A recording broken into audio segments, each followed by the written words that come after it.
15 richest actors in golden age of Hollywood with unbelievable wealth. Number 3 is shocking. When we look back at Hollywood's golden age, we often focus on the glamour, the talent, and the legendary performances. But behind the silver screen magic was a financial reality that would astonish even today's highest-paid stars. The wealth accumulated by certain actors during this era wasn't just impressive. It was dynasty building, empire creating, and in some cases, nation financing wealth that has largely been forgotten by history. What people don't understand is that these weren't just rich celebrities by today's standards, revealed a Hollywood financial historian who has studied the era extensively. Some of these stars had fortunes that would be worth billions in today's money. They weren't just wealthy. They had the kind of wealth that typically only belonged to industrial magnates and banking families. Today, we're counting down the 15 richest actors from Hollywood's golden age, revealing not just their staggering fortunes, but the surprising, shocking, and sometimes scandalous ways they built and managed their wealth. From secret investment empires to tax schemes so creative they changed American law. These stars weren't just talented on screen, they were financial geniuses behind the scenes. And while you might think you know who tops this list, prepare to be stunned by number 3. A star whose financial maneuverings were so ahead of their time and so enormously successful that financial experts still study their methods today.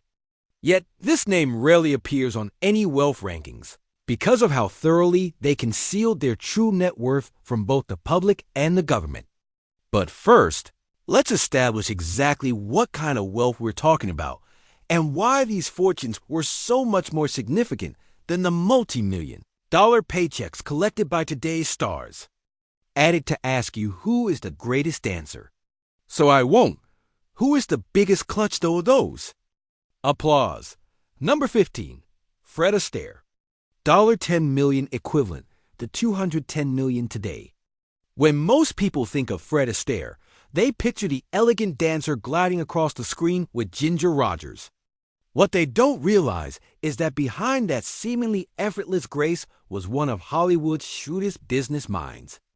A man who turned his dancing feet into golden investment opportunities. Astaire wasn't just earning money from films. He was multiplying it through investments that showed remarkable foresight. Explain the financial analyst who specializes in celebrity wealth. While most stars were buying mansions and jewelry, Fred was quietly acquiring massive real estate holdings throughout California. By the 1940s, Ayer had already amassed a fortune of approximately $10 million from his film career and Broadway performances, equivalent to about $210 million in today's dollars. But what made his wealth truly exceptional was where he chose to invest it. He bought huge parcels of land in what would eventually become Beverly Hills and Bear when it was still considered worthless scrubland, revealed a real estate historian familiar with Astaire's portfolio. Property that he purchased for pennies per acre eventually became some of the most valuable residential real estate in the world. Astaire's business acumen extended beyond real estate. He was among the first Hollywood stars to create branded dance studios, establishing the Fred Astaire Dance Studios in 1947, which grew into a franchise operation with hundreds of locations that continues to generate millions in revenue today, long after his death. Unlike many of his contemporaries, Ayer lived relatively modestly compared to his wealth. His primary indulgence was his horse racing stable. But even this was run as a profitable business rather than a wealthy man's hobby. By the time of his death in 1987, Ayer's investments had multiplied his Hollywood earnings many times over. What made Ayer's wealth particularly impressive was how methodically he built it, noted a biographer who studied his financial records. This wasn't inherited money or lucky gambling. It was calculated investment from a man who understood that real fame was temporary, but prime California real estate would only increase in value. Your opinion of her? The Golden Girl, the Cover Girl, the Girl Next Door, the Girl on the Moon. Number 14, B. Davis. $12 million, equivalent to $250 million today. B. Davis. wasn't just known for her intense performances and legendary feuds. She was also one of Hollywood's first female financial powerhouses, building a fortune through a combination of salary, battles, and strategic divorces that was revolutionary for women of her era. Davis literally changed how Hollywood stars were paid, explained an entertainment attorney who studied her contracts. When Warner Brothers tried to force her into mediocre roles, she fled to England to make films, was sued by the studio, fought back, and ultimately won greater control over both her career and compensation than any actress before her. This legal battle in the 1930s set a precedent that allowed Davis to command salaries that were unheard of for women at the time. By the 1940s, she was earning more than $100,000 per film, equivalent to over $2 million today, plus a percentage of the profits, a structure typically reserved for male stars and directors. But Davis's financial acumen extended beyond her salary negotiations. She was also strategic in her marriages and divorces during an era when women had far fewer financial rights. Davis ensured that her divorce settlements were structured to maximize her financial position, revealed a historian who has researched Hollywood marriages. Unlike many female stars who lost fortunes in divorces, Davis consistently emerged financially stronger after each of her 4 marriages, particularly her divorce from Arthur Farnsworth, which included significant property transfers that appreciated tremendously. By the time of her death in 1989, Davis had accumulated a fortune of approximately $12 million, equivalent to about $250 million today, despite having started her career during a time when women were expected to rely on male support rather than build independent wealth. What's remarkable about Davis isn't just the amount she earned, but that she managed to keep it and grow it, observed a financial historian. In an era when female stars were expected to spend lavishly on appearances and then fade into support retirement, she built genuine lasting wealth that sustained her power in Hollywood, long after many contemporaries had become financially dependent on studios or husbands. Find me in Rome? Of course not. Everybody comes to Italy in Samba. Yeah, sometimes you even see an Italian. Number 13, Clark Gable. $15 million, equivalent to $320 million today. Known as the King of Hollywood, Clark Gable's financial empire was as impressive as his on-screen presence.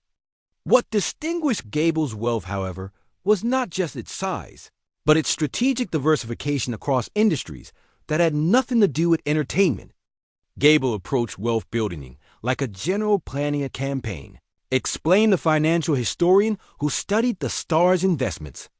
By the mid-1930s, he was already allocating his film earnings across multiple industries: oil exploration in Texas, cattle ranching in Arizona, and commercial real estate throughout California. After his role in Gone with the Wind made him the highest-paid actor in Hollywood, Gable invested his record-breaking salary in what would prove to be his most lucrative venture: early stakes in multiple defense contractors just before World War II. His timing was either incredibly lucky or surprisingly prescient, noted a business analyst familiar with celebrity investments of the era. Gable bought significant positions in aircraft manufacturing companies in 1939 to 1940, just before these stocks exploded in value during the war. Some of these investments multiplied 30 times over within 5 years. By his death in 1960, Gable had accumulated approximately $15 million, equivalent to about $320 million today. A fortune made more impressive by his humble beginnings as the son of an oil well worker and the significant portion of his wealth he lost in his divorce from his second wife, Maria Langham. Gable's approach to wealth reflects his Midwestern practical mentality, observed his biographer. Unlike stars who invested in glamorous but risky ventures like restaurants and nightclubs, Gable chose boring but lucrative industries: oil, cattle, defense, timber. He once said, "I don't need my investments to be exciting. I get plenty of excitement in front of the camera." This pragmatic approach to wealth building created a fortune that continued to grow even during Hollywood's leaner years and economic downturns that affected the film industry, insulating Gable from the financial instability that plagued many of his contemporaries. Odd the way one can pyramid simple facts into wild fantasies, isn't it? We all do it, don't we, Philip?